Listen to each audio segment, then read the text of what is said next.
Bonsoir à tous et à toutes. On est vraiment ravis d'accueillir ce soir Emmanuel Venet chez Caribde. N'hésitez pas à venir plus près. Il y a quelques places assises. Il y a quelques places assises, oui, si vous voulez. Bon, mais je veux bien. Donc je vous propose, on va parler ce soir des 3 livres d'Emmanuel Venet qui ont été publiés chez Verdier. Ce que je vous propose, c'est de parler de ces 3 livres, et puis on va lire des extraits, Emmanuel Venet lira des extraits, et puis de lui poser des questions, parce que ce sont 3 livres de forme et de contenu très différents, mais qui ont beaucoup de parenté entre eux. Donc Emmanuel Venet est écrivain, psychiatre, et donc je vais commencer par parler de ces livres dans un ordre chronologique. Donc en commençant par le précis de médecine imaginaire, qui a été publié donc en 2005 et qui est un livre vraiment tout à fait passionnant parce qu'il est à mi-chemin entre le traité de médecine, un peu comme son titre l'indique, et le recueil de nouvelles. Donc dans ce livre, on découvre Emmanuel Venet, écrivain, psychiatre, mais aussi féru de musique, passionné de piano et aussi grand lecteur et commentateur des œuvres littéraires. Ce livre est composé de 4 parties distinctes. Vous pouvez voir dans le sommaire qu'il est fait de très nombreux petits articles qui sont comme des petites perles, des petites nouvelles. Donc il y a 4 parties distinctes. La première s'appelle Vadémécum de sémiologie médicale. Donc c'est des articles consacrés à des maladies, des pathologies. On trouve le saturnisme, l'épilepsie, mais aussi les fractures, l'accouchement, la mort, et ce qu'Emmanuel Venet appelle sa névrose pianistique. On va en parler. La deuxième partie, c'est premières esquisses d'un traité des ondes. Donc c'est à propos de pathologies très particulières qui sont poétiques ou tragiques auxquelles les psychiatres sont confrontés. La troisième partie, c'est névrose pianistique, quelques précisions. Et enfin, un précis de thérapeutique, comme si la maladie était précise, mais par contre, sa cure, elle, l'était nettement moins. Alors, pour l'ensemble du livre, les mots traités ou articles sont trop réducteurs, puisque justement, chacun de ces petits chapitres très courts sont en même temps des nouvelles, dans laquelle l'auteur nous montre, avec beaucoup de poésie et beaucoup d'humour, comment sa carrière de psychiatre trouve ses racines dans ses souvenirs d'enfance, dans son désir de dominer le piano, son incapacité à l'abandonner, donc ce qu'il appelle justement sa névrose pianistique. Et ce livre aborde aussi en même temps, dans les détours de nombreux articles, la magie ou la beauté d'autres œuvres littéraires. Il évoque aussi donc la relation au médecin, le rôle de sa mère, la part de poésie qu'il y a dans la maladie et dans la médecine, et surtout dans leur représentation. Donc c'est comme une sorte de miroir poétique des fantasmes, des conversations entendues, des croyances d'enfants sur le corps ou la maladie. Il y a aussi de très belles évocations de l'enfance, des après-midi où l'auteur est cloué par une angine sous une couverture et comme ça il échappe à l'école pour plonger dans les livres. Des dimanches bien réglés et marqués par l'ennui dans les jardins familiaux. Et c'est comme l'évocation d'un monde qui est sur le point de disparaître. On ne sait pas si c'est le monde de l'enfance ou ce monde du tournant du début des années 70. En tout cas, c'est très beau. Ce que j'ai beaucoup aimé dans ce livre aussi, c'est que c'est l'apprentissage de l'humilité du psychiatre face à la maladie, qui reconnaît par exemple la lucidité du malade en dépression, où il dit que c'est un refuge contre la réalité impensable du monde, et qui comprend aussi le paranoïaque, dans un des chapitres vraiment qui est magnifique, où Emmanuel Venet dit que la maladie plonge, je cite, ses racines dans une monstrueuse soif de justice, de pureté et de victoire, ce fond commun de l'enfance que déçoit défaite après défaite la vie. Il y a aussi beaucoup de modestie et d'humour dans ce livre, notamment justement à propos de la névrose pianistique, quand adulte vous dites que vous acceptez enfin la possibilité d'une erreur dans une interprétation, et vous avez longtemps perçu la pratique du piano comme une lutte avec l'instrument, comme une tauromachie. Donc c'est un très beau petit livre, d'une forme unique et qui lance des ponts entre médecine, mémoire et littérature. Si je peux vous donner quelques clés de construction, parce que vous en parlez extrêmement bien, mais c'était pas un projet au départ. Ça, c'est ce qui effectivement est arrivé. Mais le projet, c'était un projet assez humoristique dans son essence. Je l'ai appelé précis de médecine imaginaire, parce que c'est très imprécis justement, mais en référence, ma première idée c'était un clin d'œil à Primo Levi, qui est un personnage qui est cité à plusieurs reprises dans précis. Alors Primo Levi, vous savez, il est connu entre autres pour ce livre qui s'appelle Le système périodique. Il était chimiste et il était romancier, essayiste. Mais donc il avait réussi à concilier son métier de chimiste et sa pratique de l'écriture, sa création littéraire, ce qui me rendait un peu jaloux, parce que moi j'avais beaucoup de mal à coudre ensemble ma pratique médicale et ma création littéraire. Alors je me suis appuyé sur lui et ce système périodique, c'est un... Vous savez, il prend des éléments de la classification de Mendeleïev et puis pour chaque élément, enfin pas tous, mais pour beaucoup, il donne un élément, une histoire qu'il a vécue, une nouvelle qu'il a écrite, une réflexion un peu philosophique qu'il a pu faire, etc. Il y a des histoires absolument savoureuses. Ma préférée dans l'Arsenic, je ne sais pas si vous vous souvenez, un gars qui apporte du sucre en disant est-ce que vous pouvez le tester, le doser. Donc chimiste, il se dit il doit penser qu'il y a un poison dedans, et effectivement il trouve de l'arsenic et il rend, je crois, le kilo de sucre au gars en disant c'est bourré d'arsenic, et le gars dit je m'en doutais bien, et il repart, et on ne saura jamais la fin de l'histoire. Mais ce qui m'amuse dans la classification de Mendeleïev, c'est que d'abord, ce qui me fascine et ce qu'il faut saluer, c'est le génie de ce chimiste Mendeleïev qui a classifié les éléments par masse atomique, qui a fait son tableau, et dans son tableau, il manquait 3 cases. C'est-à-dire qu'il y avait trois éléments qui n'étaient pas connus. Et il a dit, logiquement, on devrait trouver un métal qui a telle et telle caractéristique, et puis un autre qui a telle et telle, etc. Alors l'histoire, après, elle s'est poétisée parce que on a trouvé dans les Pyrénées, à la fin du 19e siècle, c'est un géologue qui s'appelle Lecoq, il a trouvé l'un des 3 métaux qui manquaient. Alors il l'a appelé le gallium, en référence à son nom, Lecoq, donc Gallix en latin, et c'est devenu le gallium. Peu de temps après, un Allemand a trouvé un autre des métaux qui manquaient, et il s'est dit, l'autre l'a appelé le gallium, moi je vais l'appeler le germanium. Et du coup, ça a créé toute une méprise sur la nomination des éléments. On a eu l'américanium, enfin bon, après il y a eu un certain nombre d'autres éléments, d'autres métaux. Et je trouvais très fascinant l'écart entre cette rigueur de la chimie qui permet de dire là on est à peu près sûr qu'on va trouver un métal qui a telle caractéristique au niveau, je sais pas, du poids, de la densité, de la conductivité, de ceci, de cela. Et puis la médecine où il n'y a aucune logique, il y a, disons que il y a des logiques qui s'entrecroisent, et du coup ça fait un effet qui est très différent. Mais j'avais commencé par le vade-mecum de sémiologie médicale, et je pensais que ça serait uniquement une liste de maladies, un petit peu comme le système périodique repose sur une liste d'éléments. Puis en fait, je me faisais rendre compte que c'était un peu monotone et que c'était un peu court. C'était un peu monotone si j'en faisais beaucoup, donc j'en ai pas trop fait, mais que c'était un peu court si j'en faisais moins. Et du coup, je l'ai complété petit à petit, et c'est devenu un peu comme une symphonie. C'est-à-dire que j'ai adjoint ce précis des ondes, quelques esquisses sur premières esquisses d'un traitement des ondes, qui était quelque chose qui me tournait dans la tête depuis longtemps.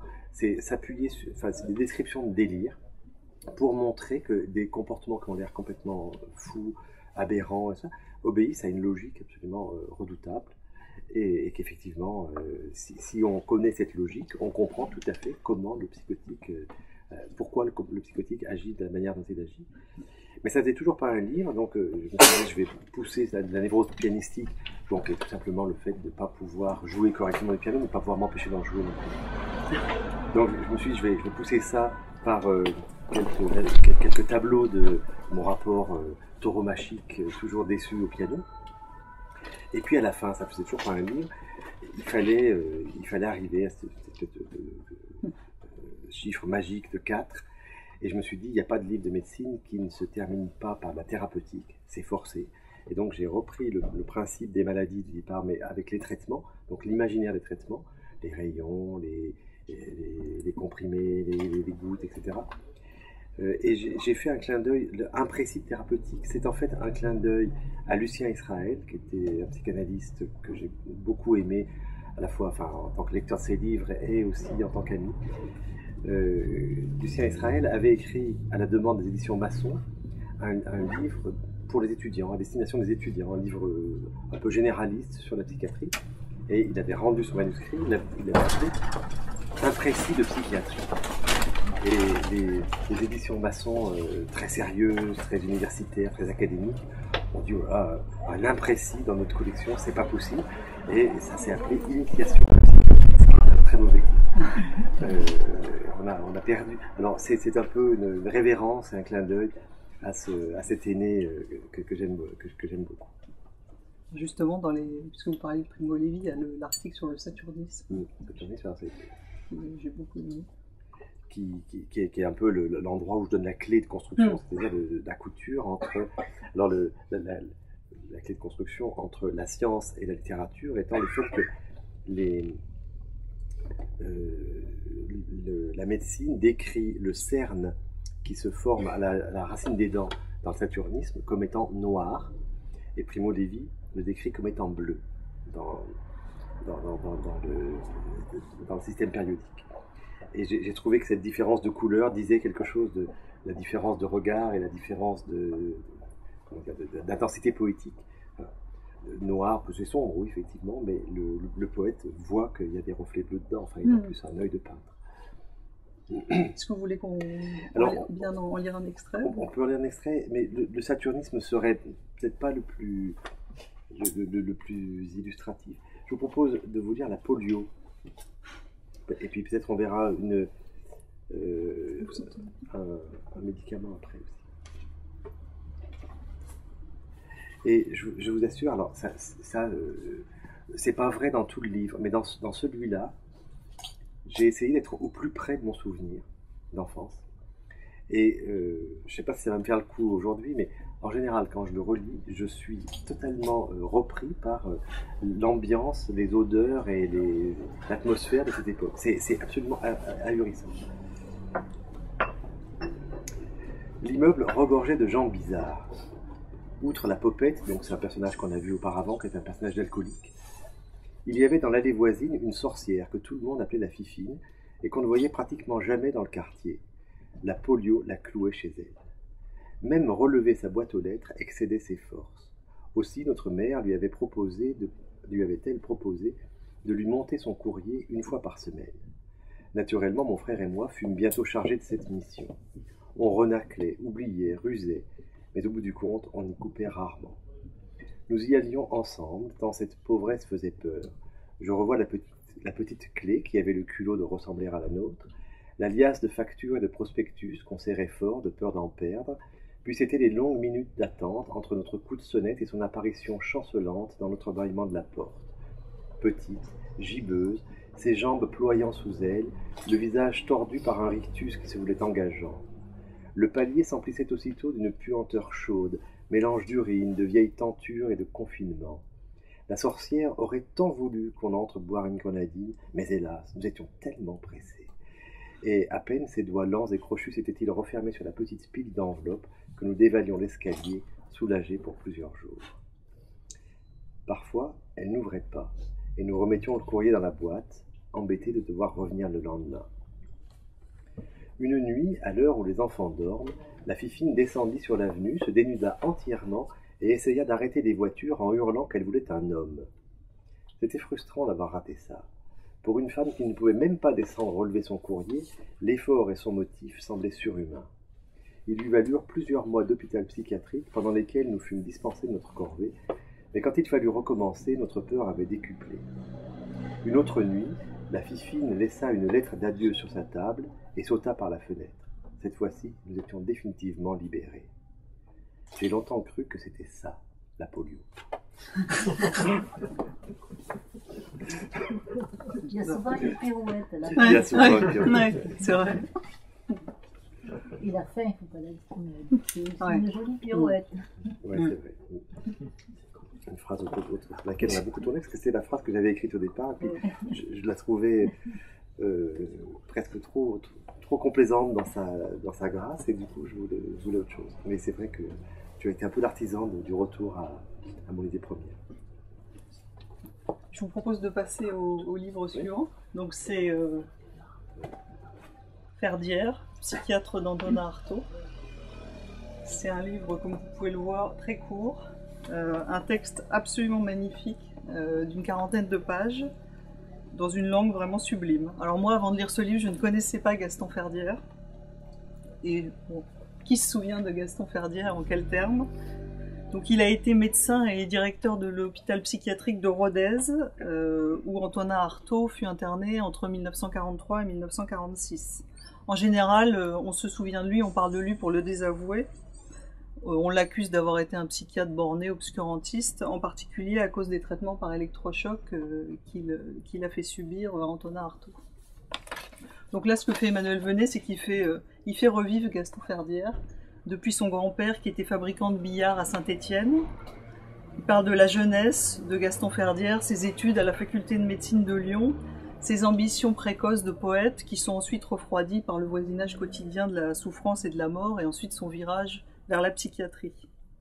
Ce livre m'a beaucoup fait penser à certains livres de Pierre Michon, et notamment La vie de Joseph Roulin, où Pierre Michon dressait le portrait de cet employé des postes d'Arles que Van Gogh a peint et qui a été immortalisé ensuite par Van Gogh puis par Pierre Michon.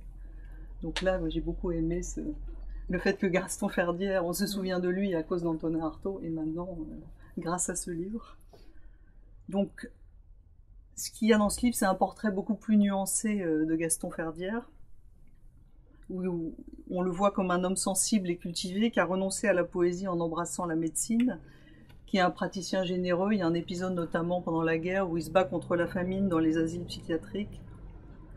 Et surtout un homme qui avait des ambitions de poète, mais qui a été trop tôt convaincu de son manque de talent littéraire, et qui, malgré tout ça, a réussi à remettre Antonin Artaud à l'écriture et à sa table de travail. Et c'est un livre dont l'histoire et la genèse est compliquée.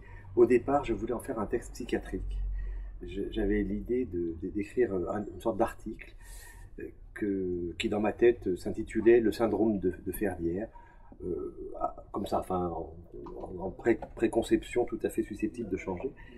Et j'ai commencé à l'écrire, et j'ai été très surpris de voir que ça s'écrivait non pas selon la forme académique d'un article de psychiatrie, mais sous une forme littéraire. J'avais réuni donc un corpus de données, d'informations sur cet homme, qui est effectivement à la fois un obscur et puis quelqu'un sur lequel il y a eu des réflexions, il y a eu des recherches, il y a eu... puis c'est quelqu'un qui est quand même mort il n'y a pas si longtemps que ça, il est mort en 90. Donc il y a aussi un certain nombre de confrères qui l'ont connu, qui l'ont côtoyé de manière parfois assez assidue, et qui ont pu apporter des témoignages. Donc, ça a été une surprise de voir que le texte s'écrivait de manière littéraire. Et je me suis dit, tiens, dans le fond, c'est pas un article psychiatrique que je suis en train d'écrire, c'est un livre. Et puis, j'avais en tête que ça pourrait être un livre qui m'occuperait un peu longtemps et qui aurait un volume plus important. Et pendant que je commençais à l'écrire, j'ai été sollicité pour un ouvrage jubilaire d'un de mes professeurs de psychiatrie que j'aime beaucoup, qui s'appelle Jacques Hockman. Et donc, finalement, j'ai opté pour une forme intermédiaire qui était un peu longue pour un article et un peu courte pour un livre. Mais en même temps, ça s'est fait assez spontanément. Les choses sont tombées dans les plis. Et du coup, ça fait un livre qui a une particularité. Moi, je me suis dit, à un certain moment, je vais le rallonger, je vais peut-être mettre en lumière d'autres aspects. Il n'y a pas la place d'y mettre, d'y rentrer une aiguille. C'est comme un tissu tellement serré que mettre quoi que ce soit de plus, c'est totalement déséquilibré. Et il est extrêmement difficile à bouger. Du coup, c'est difficile aussi d'en choisir un extrait. Je vous lirai le début. Comme ça, vous aurez juste le démarrage, et après la trame serrée suit son cours. C'est pas une réhabilitation de Ferdière à proprement parler, c'est un rappel du fait que cet homme était plus compliqué que ce qu'on a pu dire, parce que c'est vrai qu'autour d'Artaud, les polémiques ont toujours été très très passionnelles, elles continuent. Et puis je me suis fait un peu allumer pour ce bouquin par Florence de Merdieu, qui trouve que je suis trop gentil avec cet aliéniste sadique. Alors c'est vrai que Ferdière, d'abord, il a hésité entre la littérature, entre la création littéraire et la médecine. Il vient d'un milieu petit bourgeois, justement. Le grand-père était artisan menuisier, les parents étaient dans le tertiaire, son père était employé à la caisse d'épargne, et puis il y avait un côté, il fallait qu'il dore le blason de la famille en faisant encore mieux, donc c'était fait à médecine, puisqu'il était capable, puisqu'il avait eu le bac, puisqu'il avait de bons résultats, fait à médecine. Et il a hésité, donc, jeune homme, entre ces deux destinées. Il a essayé de conduire les deux. Il s'est rapidement aperçu que l'énergie qu'il mettait dans cette étude médicale stérilisait sa création littéraire, que quelques recueils de poèmes qu'il a publiés n'avaient pas d'audience et n'avaient guère d'intérêt littéraire. C'est pas lui faire insulte que de dire que ce ne sont pas des œuvres inoubliables. D'ailleurs, personne ne les a jamais reprises, personne ne les a jamais publiées. Ça peut arriver un jour que ça se fasse, mais ça serait, à mon avis, plus en référence à l'histoire d'Artaud qu'en référence à la qualité littéraire des œuvres de Ferdière. Mais en même temps, il était animé par une vraie flamme, et il avait envie de connaître Breton, il avait envie de connaître les surréalistes, il était très intéressé par ce mouvement, il était très grand lecteur, il était très féru de cinéma, il était très féru... Il est né en 1907, vous voyez, c'est l'étude fin du cinéma muet, quoi. Il était très très féru de théâtre. Et il a fait son internat à Paris, entre autres en partie à Sainte-Anne. Et à Sainte-Anne, il a connu Breton, il a compagnonné avec Breton, il a pris des positions très courageuses. Alors, Breton, certainement, l'a jamais trop estimé sur le plan littéraire. On n'en sait rien, il n'y a pas de traces de ça, mais il semble pas que Breton l'ait invité à écrire, l'a invité à rejoindre formellement le mouvement surréaliste, mais en revanche, Breton l'a associé à une action militante très très importante pour lui en faveur de Victor Serge, le dissident soviétique qui était incarcéré et dont ils ont obtenu la libération. Et ça avait fait, c'était courageux parce que le Parti communiste français à l'époque, quand il y avait des meetings en faveur de Victor Serge, ils venaient faire le coup de poing. Enfin, ils se sont pris quelques bourre-pifs à cette occasion.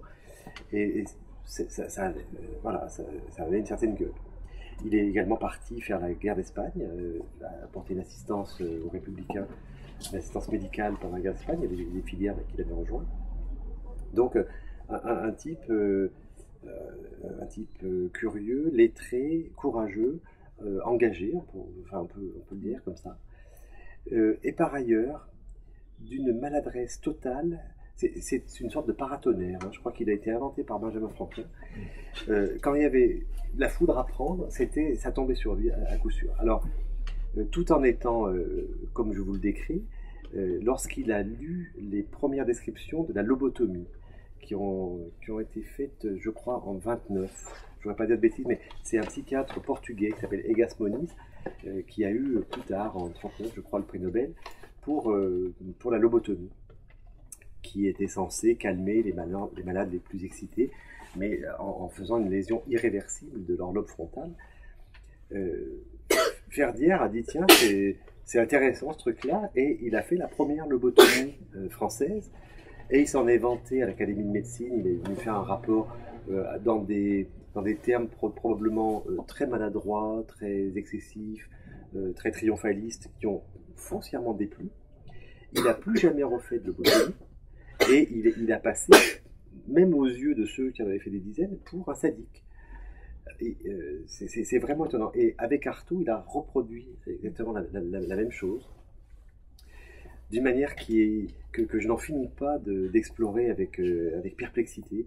Là je tourne autour de cette idée à nouveau parce que je dois écrire un papier pour les temps modernes. Et je suis absolument fasciné par l'incapacité de Ferdière à s'expliquer sur sa démarche. La démarche, elle est très noble.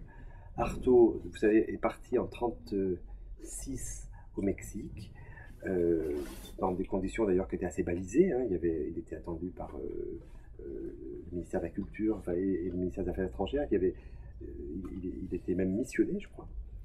Il a été voir les Tarahumaras, il a probablement goûté le peyote. Enfin, on a vraiment des indices forts pour penser qu'il a goûté le peyote. Et apparemment, il était fragile sur le plan psychique, et ça l'a amené à construire un délire extrêmement florissant. Donc en 1937, quand il est revenu en France, il a trouvé une canne, il a décidé que c'était celle de Saint-Patrick, et qu'il fallait la rendre aux Irlandais. Donc il a rapporté le bout de bois aux Irlandais, il a fait scandale sur scandale à Dublin et ailleurs, tant et si bien qu'il s'est fait mettre en garde à vue, interné et rapidement rapatrié, et il s'est retrouvé interné, alors d'abord au Havre, à Rouen. Non, je vous dis une bêtise, il a débarqué au Havre, il a été interné à Rouen, muté à Sainte-Anne, où il a rencontré Lacan, selon toute vraisemblance, il était certainement soigné par Lacan, qu'il appelle le docteur L dans Van Gogh, le souci de la société. Alors on a longtemps pensé que le docteur L était un médecin de Rodez qui s'appelait La Trémolière, mais apparemment c'était Lacan, qui passe un sale quart d'heure. Hein. C'est un érotomane notoire, avec sa gueule d'érotomane qui est que... Enfin voilà. Ensuite, il a été à Villévrard. La guerre a éclaté là-dessus. C'était en 1938 qu'il avait été muté à Villévrard. Et quand il y a eu l'occupation allemande, il y a eu immédiatement des restrictions alimentaires extrêmement graves dans les hôpitaux psychiatriques, et plus graves en zone occupée qu'en zone libre.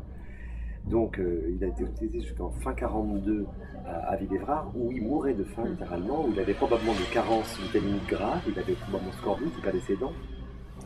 Il était hâve, il était décharné, il était complètement délirant. Mais tout passer sa vie. On a quelques traces littéraires de ça. Il y a les envoûtements, hein, les textes sur les envoûtements, sur comment désenvoûter Paris. Je ne sais plus bien les titres, mais ça a été retrouvé assez récemment et ça a été publié. Donc il était totalement habité par l'idée qu'il y avait des envoûtements très graves sur Paris, qu'il fallait s'en protéger et en protéger la ville. Et il était obsédé, envahi par ça. Mais vraisemblablement, il serait mort à Villévrard s'il y était resté. Desnos lui a rendu visite, a été épouvanté par son état, a sollicité Ferdière, qui avait entre-temps été muté disciplinairement à Rodez, qui était un hôpital absolument moribond, qui était promis à la fermeture, qui était une espèce de punition, si vous voulez. C'est un placard, il était placardisé, Ferdière.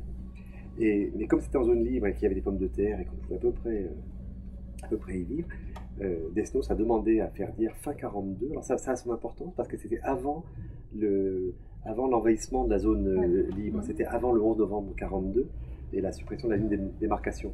Ce qui fait qu'il a fallu exfiltrer de Villévrard à Artaud en passant par Chenal-Benoît, qui est dans le Cher. Là, je me trompe dans le dit d'ailleurs. Je mets en Indre-et-Loire, c'est dans le Cher. C'est à la limite, à la frontière. Mais c'était en zone libre.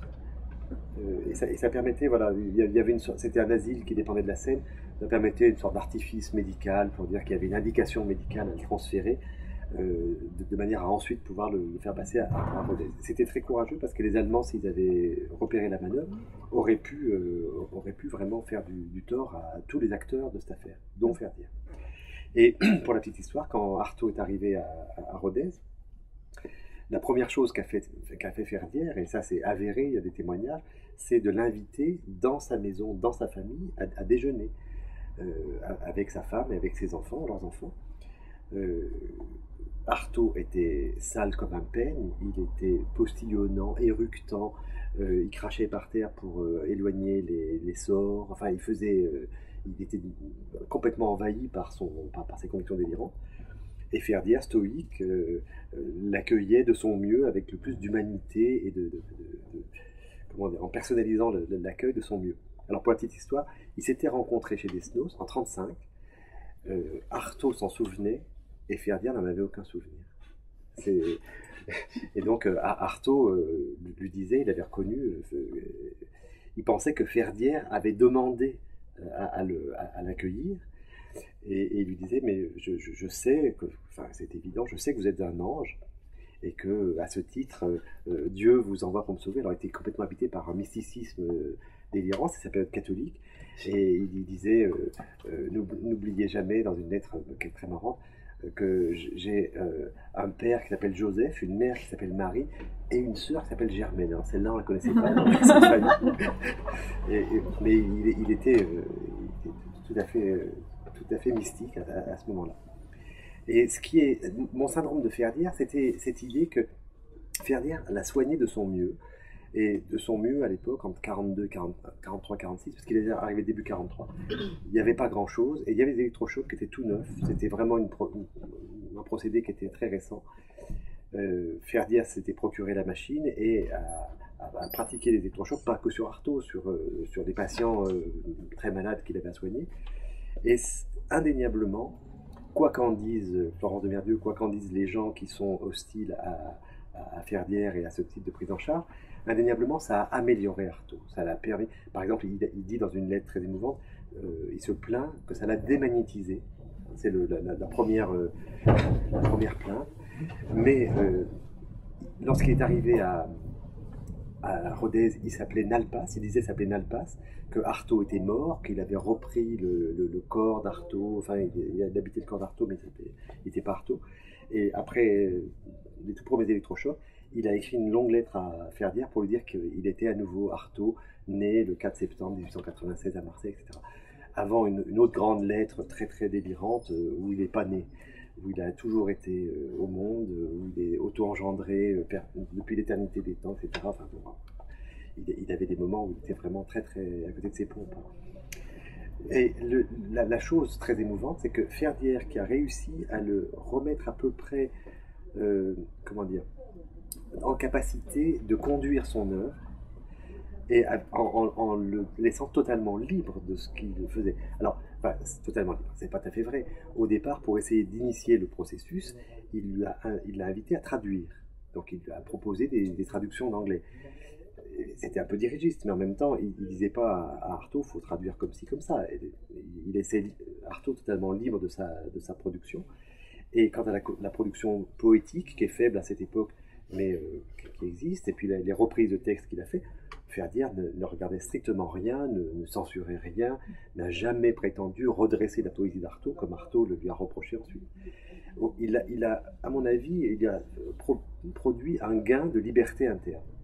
Et quand Artaud est parti, alors il y a eu la fin de la guerre, à partir de la fin de la guerre, Artaud a changé d'attitude vis-à-vis de Ferdière, parce qu'il voulait retourner à Paris, parce qu'il faut dire qu'il y avait un gros conflit entre eux. Ferdière était très hostile à la morphine, et Artaud était très très désireux de reprendre du laudanum, de la morphine, des produits stupéfiants. Donc Artaud a commencé à se rebeller contre l'internement, à vouloir rentrer à Paris. Paulan, Dubuffet, Picasso, enfin un certain nombre de gens, Paul Thévenin bien sûr, ont milité dans ce sens-là. Et pour finir, en 1946, Ferdière a rendu les armes, après avoir un peu combattu pour essayer de garder Artaud, qui était son malade prestigieux, son succès thérapeutique. Alors il y avait une réaction d'emprise, il y avait quelque chose de maladroit là-dedans, il aurait dû céder plus tôt, mais bon, en même temps, humainement, on peut comprendre ça.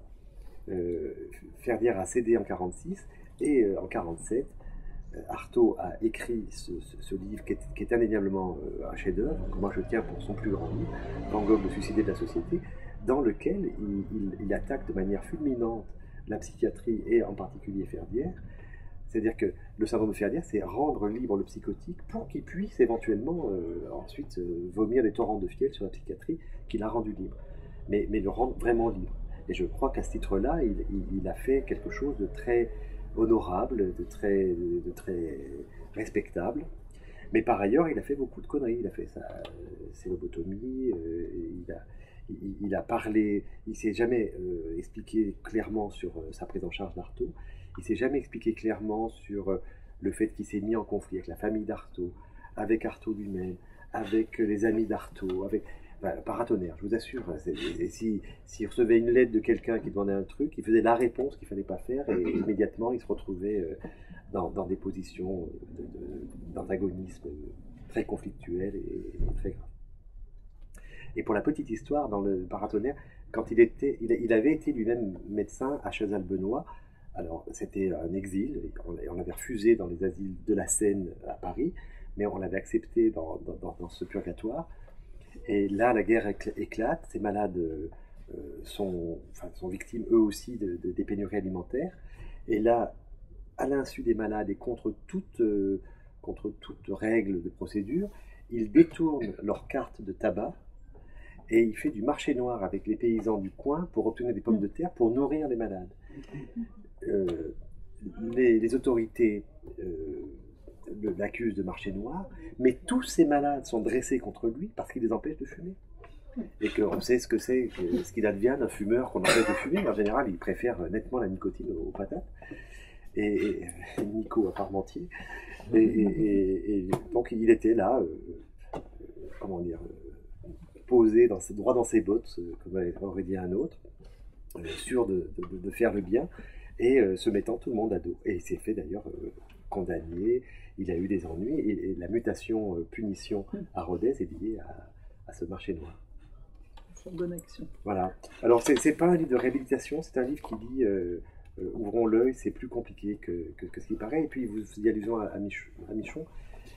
C'est vrai que Michon a développé un génie de l'éclairage d'un grand par un petit. Et je trouve que c'était intéressant aussi d'essayer de donner un petit reflet d'Artaud à travers un autre regard que le regard littéraire qu'on peut porter sur lui. Merci beaucoup. Vous voulez qu'on... Ah oui, bah, je vous lis le début. Vous allez comprendre pourquoi c'est pas un article de psychiatrie.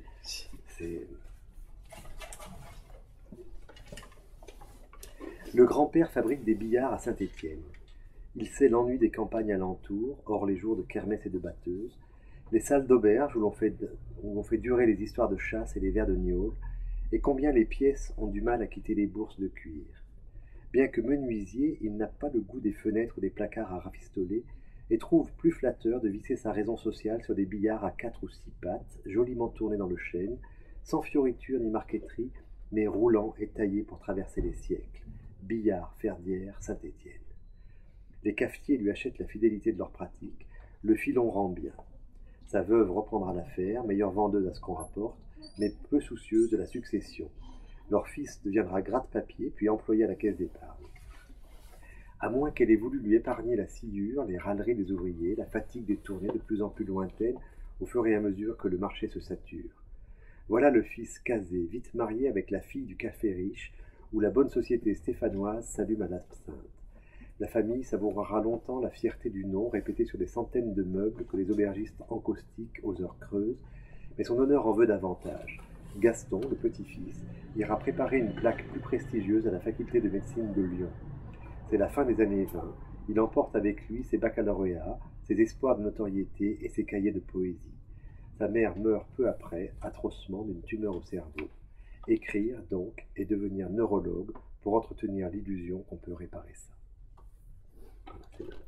C'est le premier paragraphe. Merci. Je ne vais pas vous demander de lire le premier paragraphe de Rien. Non. Donc Rien, c'est le roman qui est paru donc, à la rentrée 2013. C'est un roman donc, qui commence de la façon suivante. Un homme invite en fait son épouse après 20 ans à fêter leur rencontre au Negresco, donc qui est un palace de 10. Et dans la chambre, ils viennent de faire l'amour et les premiers mots du livre sont cette question de la femme Agnès à son mari, à quoi penses-tu? Et alors la pensée du narrateur va se déployer de façon non linéaire, comme le fait la pensée. Et donc le livre est construit en un seul déploiement, dépliage de cette pensée. Donc la pensée va se déployer entre la question de la femme et la réponse qu'il va lui faire. Et cet homme, donc ce narrateur, est musicologue et il est spécialiste d'un compositeur oublié du début du XXe siècle qui s'appelle Jean-Germain Gaucher. Il a consacré à ce compositeur une thèse, mais non seulement une thèse, mais aussi un essai, un roman. Et en fait, s'il a choisi le Negresco et précisément cette chambre au Negresco, qui est la chambre 13, qu'il n'a pas pu avoir, parce qu'elle a plu. C'est parce que justement dans cet hôtel, et alors peut-être dans cette chambre, mais on n'est pas sûr, Jean-Germain Gaucher a séjourné 2 fois en compagnie d'une femme qui s'appelait Marthe, qui a été une cantatrice et qui a été sa maîtresse et une femme qu'il a vraiment aimée. Donc le narrateur connaît vraiment tous les détails de la vie de Jean-Germain Gaucher, il se remémore donc dans sa pensée le déroulement de la vie du compositeur, qui est un homme aux fulgurances très très rares, qui s'est égaré en fait très tôt en composant de la musique dans un cabaret à Pigalle, qui s'appelle La Pagode Enchantée, Donc on va revenir sur toute cette période de Pigalle. Jean-Germain Gaucher en fait a délaissé très tôt ses études pour travailler dans ce cabaret comme compositeur, et puis ensuite il a épousé la fille du propriétaire de ce cabaret. Donc le narrateur cherche à comprendre, à éclairer les circonstances de la grandeur et de la médiocrité finalement chez cet homme dont seule la fin est grandiose. Il repense aussi pendant ce livre tous les débats enflammés qu'il a eus avec un de ses amis proches, qui est néanmoins un rival, sur les circonstances du décès de Jean-Germain Gaucher.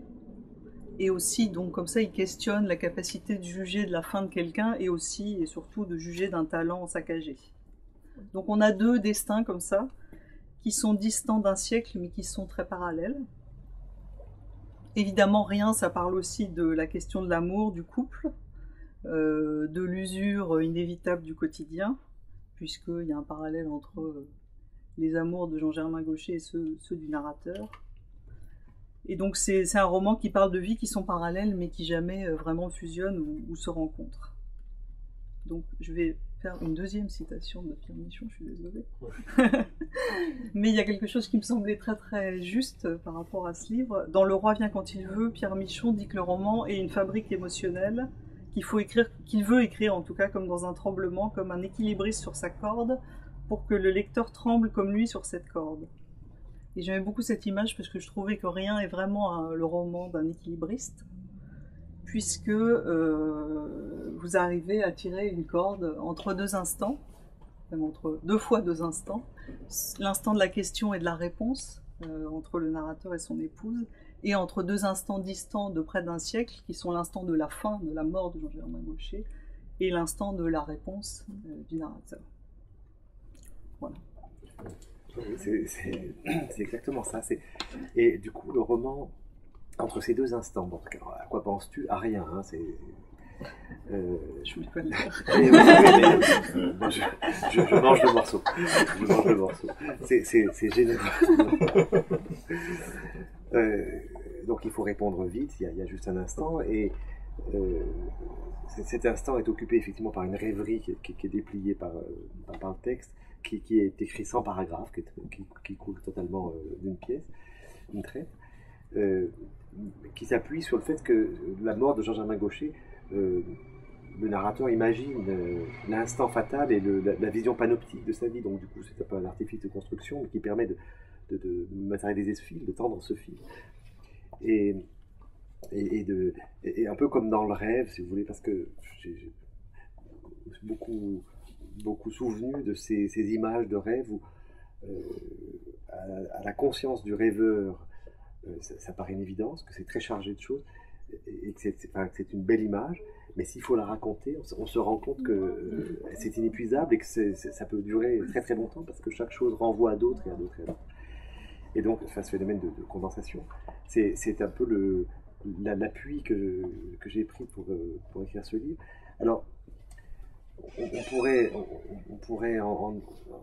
trouver beaucoup de fils, je dirais, pour en parler, parce que bien sûr, c'est un livre sur la question du lien amoureux, sur l'énigme de ce que j'appelle ce que je reprends, hein, sous le terme de pacte amoureux. C'est pas moi qui ai inventé ça, mais je trouve que c'est l'idée de pacte qui est devenue un concept psychanalytique, c'est quelque chose de très intéressant, le pacte inconscient, et je trouve que ça vient bien signifier quelque chose de l'énigme de l'endroit de soi où se noue le lien, hein, et à sa propre insu, à son propre insu. Donc il y a les différents registres de l'amour de Jean-Germain Gaucher, qui va effectivement vivre une liaison passionnelle avec cette cantatrice, alors une liaison à éclipse, l'amour conjugal bourgeois, tiède, à la fois rassurant et très frustrant avec la fille du tenancier, et puis des amourettes nombreuses, ces histoires d'une nuit comme ça avec des danseuses, enfin des histoires de cabaret, qui ne mènent nulle part si ce n'est à une sorte d'hédonisme. Donc ça c'est la première question. Il y a la deuxième question, c'est la question de la création. Et alors là, c'est quelque chose qui... C'est un thème qui m'est cher, probablement pour des raisons très intimes et très personnelles. C'est la question de comment on place sa voix et comment on établit un projet artistique. C'est-à-dire, est-ce que il faut se faire confiance pour arriver à viser le registre auquel on peut prétendre. Et Jean-Germain Gaucher est l'illustration du musicien doué, talentueux, qui aurait pu faire une carrière à la Debussy ou à la Ravel, mais qui a raté la marche parce qu'au départ il ne s'est pas fait confiance et qu'il a cédé aux sirènes de la complaisance et de la facilité. Il y avait une proposition, il y avait des sous à gagner, il y avait un certain plaisir à faire de la musique légère et il s'est engouffré là-dedans sans se rendre compte que c'était une ornière et qu'à partir du moment où il était dans cette ornière, il ne pourrait plus en sortir. Et je crois que c'est une modalité de destin qui est tout à fait plausible et même assez ordinaire. Alors, il y a, ce qui est dans l'histoire, ce qui rappelle que c'est un bon musicien, c'est que par moments, il a des espèces de sursauts où il va faire des choses plus intéressantes que son quotidien. Mais la chose la plus intéressante qu'il va faire, qui est un poème symphonique tiré de Rimbaud, des Illuminations, ça va pas séduire les éditeurs parce que il n'est pas dans le bon créneau, il n'est pas repéré comme un musicien qui peut écrire ça. Donc ils ont peur que ce soit un plagiat, ils ont peur que ce soit un coup unique, ils savent pas trop par quel bout prendre cet objet bizarre. Et lui-même ne sait pas l'imposer, le met dans ses tiroirs et finit très, très tristement avec sa musique légère et avec ses histoires d'amour foirées. Et puis le troisième thème important, c'est le thème du suicide, parce que Jean-Germain Gaucher va mourir dans un contexte de misère extrême. Sa femme fait faillite, le cabaret a été vendu, elle a acheté une mercerie, elle fait faillite. Ils ont eu des enfants qui n'étaient pas du tout désirés, et pas du tout au programme, mais qu'il faut élever. Bref, ils sont dans une situation qui s'est lentement mais inexorablement dégradée à partir de la Première Guerre mondiale. Et là, perclus de dettes, il faut vendre le demi-queue Pleyel qui est le joyau de sa couronne. Alors, il y a un accident de portage le jour du déménagement, le jour de la vente, et il se fait écraser par son piano. Et on ne saura jamais. Il ne faut pas le dire. Il ne faut pas le dire. Non. Ça y est, tu l'as dit. Il se fait écraser par son piano. Mais si, parce que la question importante, oui, mais là, beaucoup, l'énigme, elle reste. C'est-à-dire que, est-ce que c'est un accident, est-ce que c'est un suicide? Et c'est là autour qu'il va y avoir un certain nombre de controverses qui vont voir le jour entre le narrateur et son ami musicien, avec qui il compagnonne autour de la mémoire et la restitution, la réhabilitation de Jean-Germain Gaucher. Voilà, donc c'est trois grands thèmes. Et comment dire, j'ai été frappé quand même si c'est une comparaison qui frappe pas toujours les tiers, mais moi je suis très frappé par le fait que écrire ce livre d'une seule coulée, en allant délibérément vers le titre du livre, titre court et qui claque, moi je m'appuyais sur le souvenir de ce livre de Thomas Bernhard qui s'appelle Oui, que certains d'entre vous connaissent, dont le dernier mot c'est la réponse à une question qu'on n'attend pas du tout. Et là, c'est la réponse oui.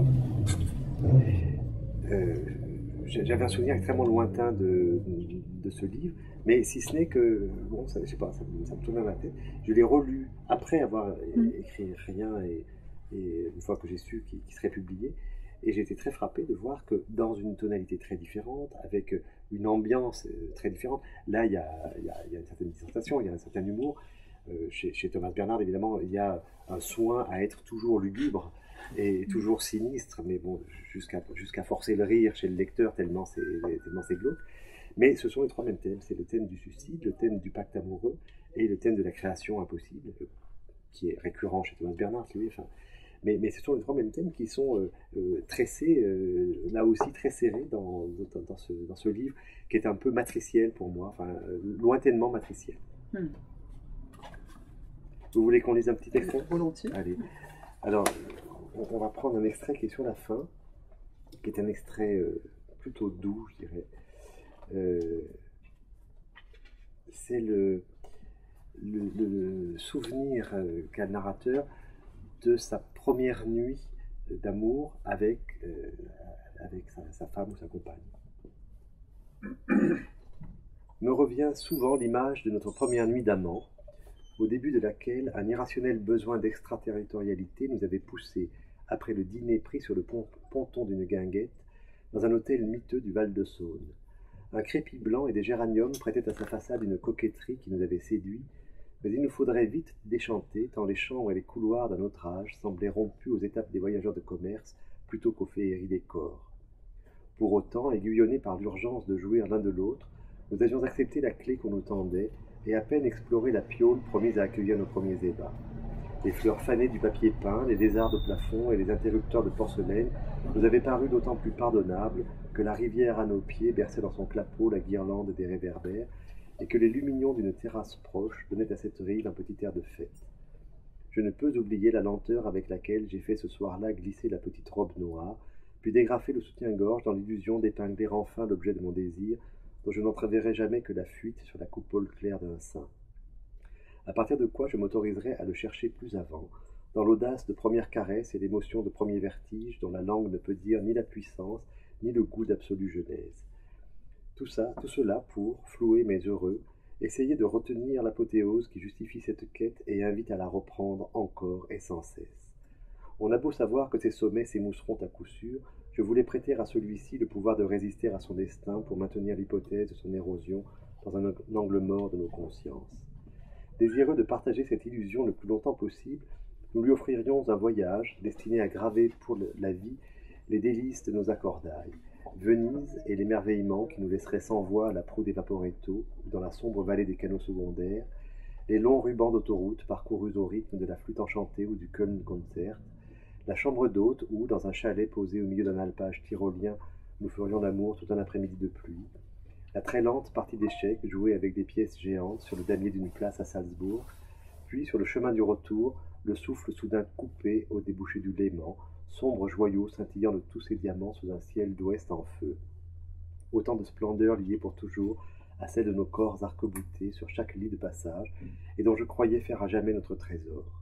Quelques semaines plus tard, la fin d'août nous conduirait à la Chaise-Dieu par l'interminable route ourlée de Digital, au détour de laquelle, quand on ne l'attend plus, surgit la masse de l'abbatiale écrasant son entour.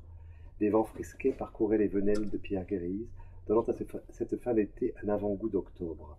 D'un belvédère surplombant la campagne environnante, face à l'horizon moutonnant sous un ciel trop lourd, nous éprouverions le besoin de nous serrer l'un contre l'autre sous l'effet d'une oppression que la musique et la nuit dissiperaient par on ne sait quel sortilège. Puis, sur le chemin du retour, des orages nous rappelleraient à l'actualité d'une saison que le pays croyait finie. Je conduisais vent debout contre les paquets d'averses. Chaque éclair embrasait les chines bleues des collines, fuyant en troupeaux serrés vers la vallée du Rhône, et ce fracas de foudre et d'eau nous renvoyait à ce que brisent et construisent nos propres déchaînements au plus secret de notre alcôve. Voilà, passage romantique. Ils ne sont pas tous. J'ai envie de vous poser une question sur la relation entre, évidemment, votre métier en médecine et la littérature, parce qu'à travers vos 3 livres, on a l'impression d'un parcours de la médecine vers la littérature de plus en plus assumé. En même temps, il y a comme une relation d'inclusion et d'exclusion entre les deux, mais on a l'impression que parfois c'est de la coopération et parfois c'est du combat. Je m'explique. Dans Gaston Ferdière, on se demande, il y a comme un balancement dans le récit, si la pratique de la psychiatrie ou de la médecine est un égarement ou au contraire une inspiration pour écrire. Et Gaston Ferdière, lui, il apparaît plutôt comme un poète égaré en médecine. Et donc il y a une des expressions dans le livre notamment qui est l'effet antilittéraire de la médecine. Et en même temps, on voit bien dans les différents livres que votre pratique médicale est une source importante de votre inspiration, ne serait-ce que dans Rien, avec ce dépliage de la pensée, le fait d'aller sonder dans les repliques, qui fait évidemment penser à votre métier de psychiatre. Donc je voulais savoir, médecine ou littérature, est-ce que c'est une relation de coopération ou de combat? C'est un lien qui est extrêmement compliqué et qui est source d'une conflictualité interne qui, à mon avis, n'est pas soluble. Alors, il y a des petites tentatives, comme ça, il y a des petits moments, des armistices, on va dire. Chaque livre est un armistice. Mais enfin, il faut dire que je suis psychiatre à temps plein et que du coup, ça me prend beaucoup d'énergie. Donc, c'est déjà un combat contre le gagne-pain que d'arriver à se rendre disponible pour l'écriture. Mais plus profondément, quand j'ai fini le tronc commun de la médecine et que j'ai choisi ma spécialité, j'ai choisi la psychiatrie pour des raisons très compliquées, mais dont le fait que c'était la pratique médicale qui est la plus conciliable avec une pratique de la langue. C'est vraiment tourné autour de la parole, tourné autour de questions qui sont au cœur de la création littéraire. Et je me disais, ça va nourrir. C'est un peu ce que je prête à faire d'hier, ça c'est vraiment tout à fait projectif. Je prête ce même espoir que la psychiatrie nourrisse sa pratique littéraire, sa création littéraire. Et en fait, oui, ça donne sans arrêt des éclairages sur des romans de vie qui sont souvent vraiment d'une force, d'une puissance romanesque extraordinaire, mais qu'il est totalement interdit de rapporter. Alors, c'est un matériau extrêmement compliqué. Il faut le déformer, il faut l'axer, le retravailler pour s'en servir.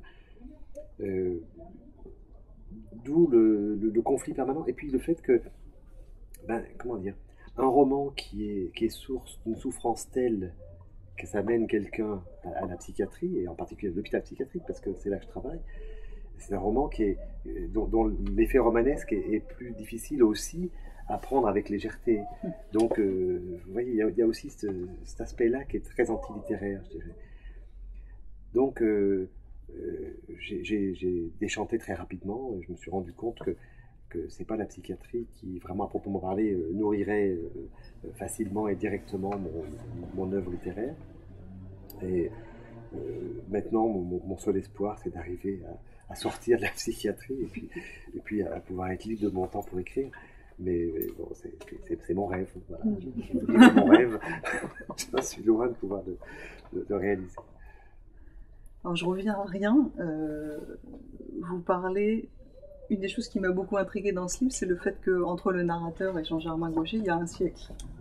Donc vous situez la jeunesse de Jean-Germain Gaucher, vous la montrez dans une famille de notables provinciaux, dans un univers, vous dites, balsacien.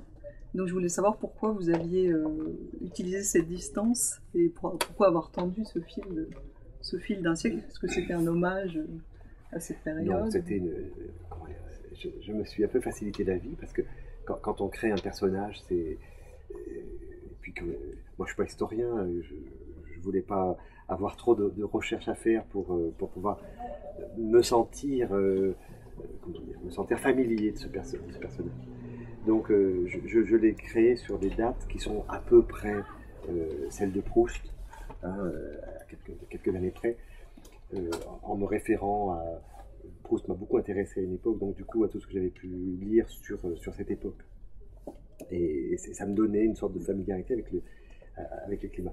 Il y a une chose dont je ne me suis pas du tout rendu compte au moment de l'écriture, mais ça m'a sauté aux yeux après, c'est l'univers balsacien, j'en parle, c'est une expression du livre, mais en fait c'est très nourri par Flaubert.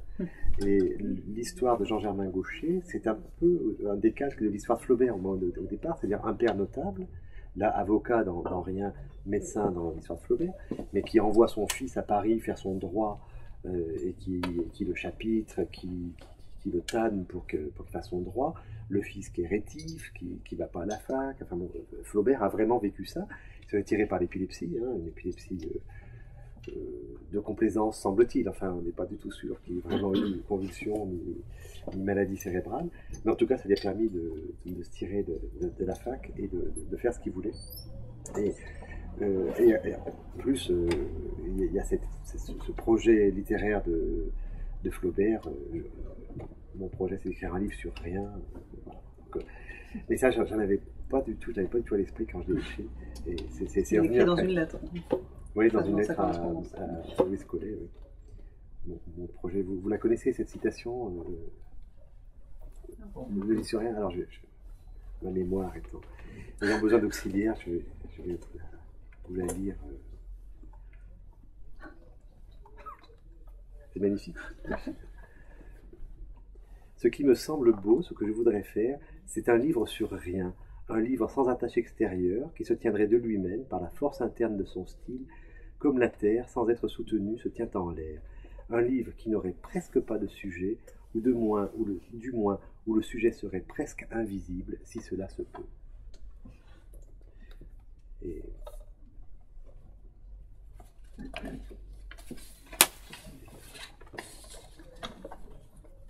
En parlant de grandes références, dans le précis de médecine imaginaire, à l'article Lymphome, vous évoquez avec des mots superbes le livre Maison des autres de Silvio D'Arzo. Donc je cite votre phrase, vous dites « Des destins esquissés, mais qui tous signifient plus qu'eux-mêmes, un suicide à peine suggéré dont la tragique banalité secoue ce que vous avez mis de sens dans votre brève escapade hors du néant. On en sort essoré et jaloux, prêt à donner son royaume et davantage pour écrire un tel livre. » Et ce qui m'a frappé, en fait, j'ai lu Maison des autres, évidemment, j'ai adoré, mais ce qui m'a frappé, c'est que ces phrases, j'ai trouvé qu'elles auraient pu quasiment être écrites au sujet de rien. Et donc, je voulais vous demander quelles avaient été vos inspirations. C'est vraiment flatteur.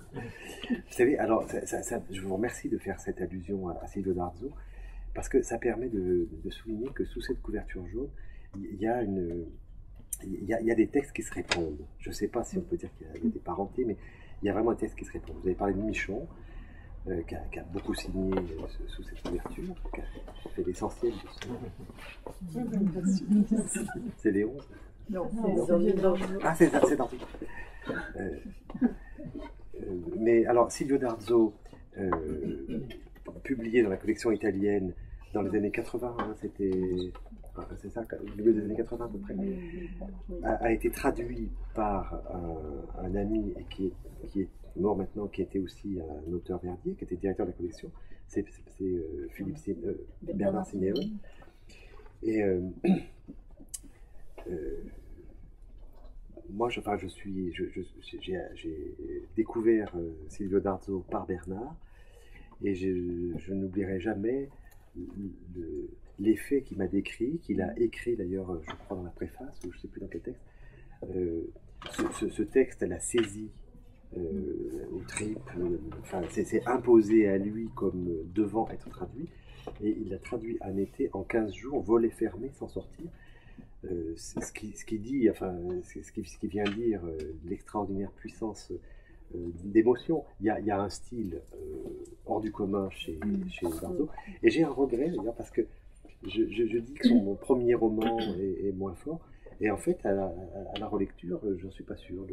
L'auberge du Bon Coursier, c'est ça, oui. L'enseigne du Bon Coursier, pardon. C'est un livre, lui aussi absolument remarquable, et quand on pense que ça a été écrit par un homme de 22 ans, je crois, 20 ans, ce D'Arzo mérite vraiment des tours. Et ça, c'est un livre qui est écrit contre la maladie mortelle, dans un état qu'on imagine de fatigue. C'est probablement un livre qui portait depuis très longtemps, et qui demandait plus qu'à s'organiser sur papier. Mais quand même sacrée prouesse, parce que le bouquin est renversant. Enfin, donc je suis content que vous souligniez cet effet de réponse des textes les uns les autres. Il a beaucoup marqué Michel Desbordes aussi. Oui, c'est vrai. Et moi, cette parenté me touche beaucoup. Enfin, j'en ai parlé pour la rentrée littéraire. Rien est sorti en même temps que La Clairefontaine de David Boss. Et quand j'ai lu La Clairefontaine de David Boss, je me suis dit, mais c'est vraiment étonnant qu'on est cousins.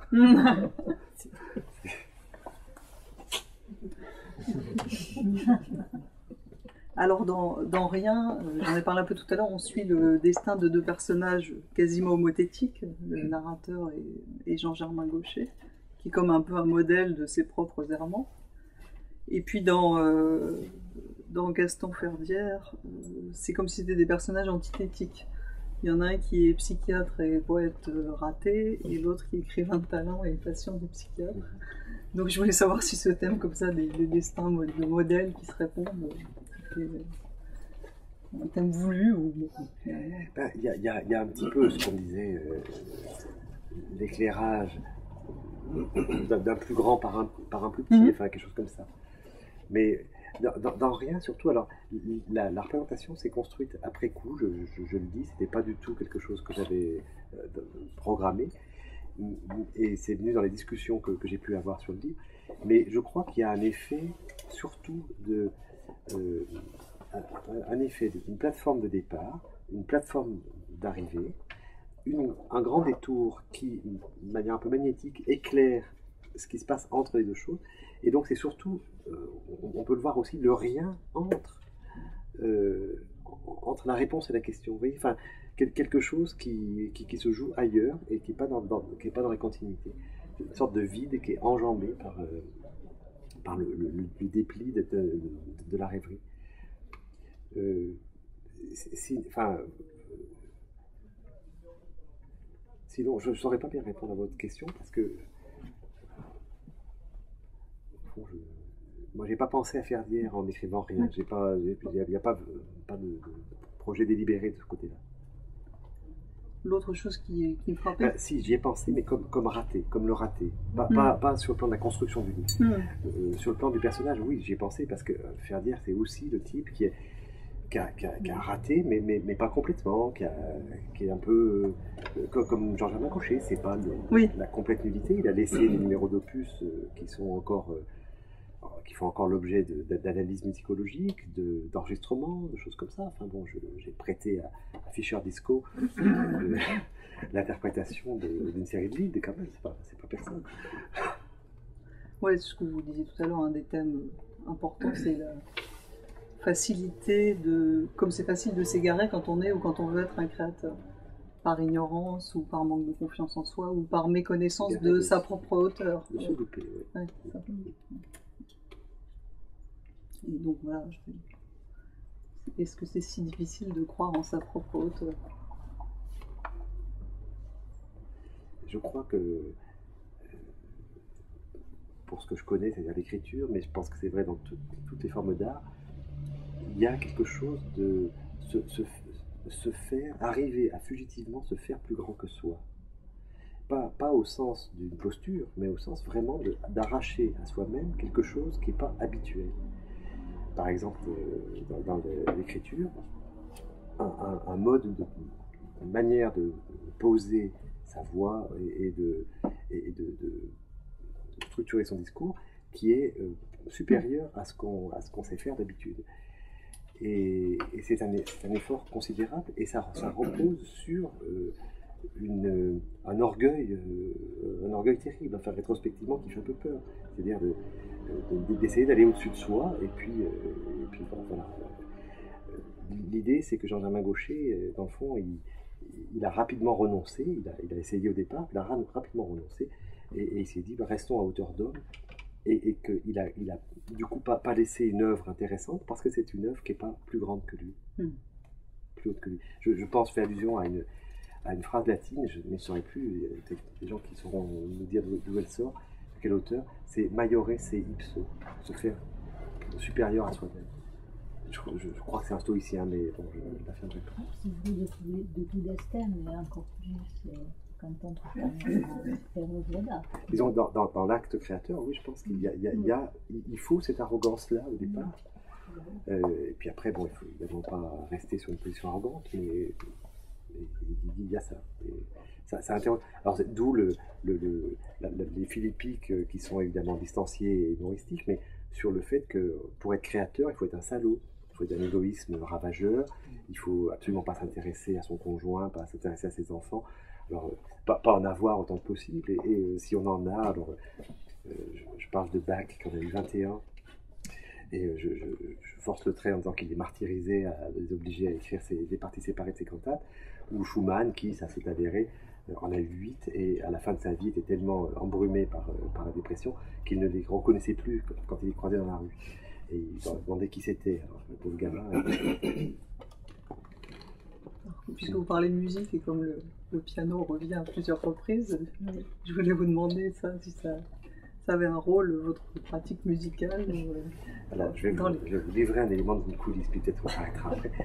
Le précis de médecine imaginaire où je développe la névrose pianistique, m'a guéri de la névrose pianistique. D'accord. Et du coup, j'ai plus jamais essayé de faire sérieusement du piano. Et du coup, j'ai pu prendre du plaisir à pianoter.